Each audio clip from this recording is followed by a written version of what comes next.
আমার অবগুণ ভুলিয়ে দিও শ্রী গুরু, অবগুণ ভুলিয়ে দিও।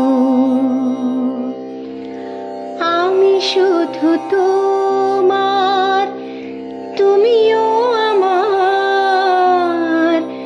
আমি শুধু তোমার, তুমিও আমার। আমার অবগুণ ভুলিয়ে দিও,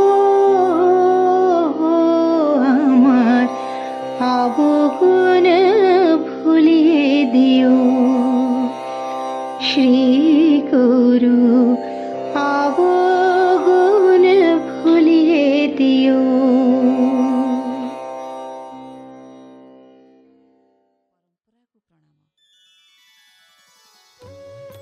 শ্রী গুরু ভাগবত দ্বিতীয় খণ্ড, মূল রচনা ডক্টর চন্দ্রভানু শতপথী,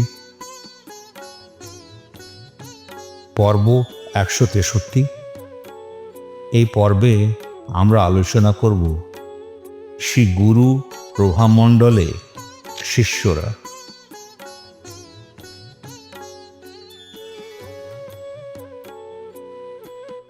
বিশ্বের সদ্গুরুর প্রতি এবং যারা প্রকৃত অর্থে জ্ঞান প্রদানে সহায়ক ভূমিকা পালন করেছেন তাহাদের সবাইকে আমাদের প্রণাম জানাই।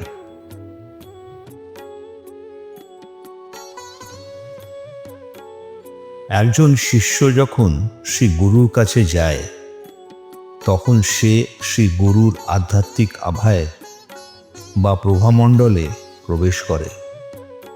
শ্রী গুরুর শক্তি অবিরত মানে নিরন্তর ভক্তকে অভিভূত করে চলেছে।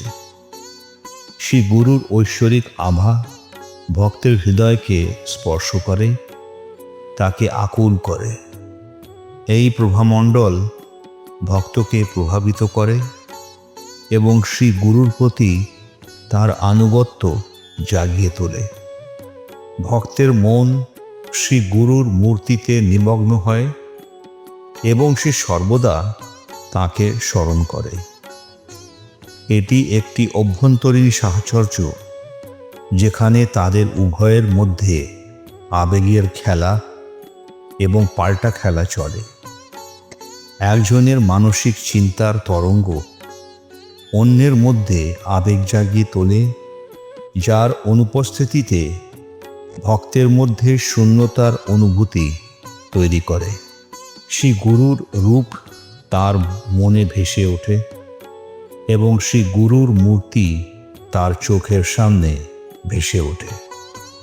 শ্রী গুরুর প্রতি ভক্তের ভক্তি গভীর হতে থাকে। তার আবেগ তীব্র হবার সাথে সাথে সে বেদনাদায়কভাবে শ্রী গুরুর জন্য আকাঙ্ক্ষা করে।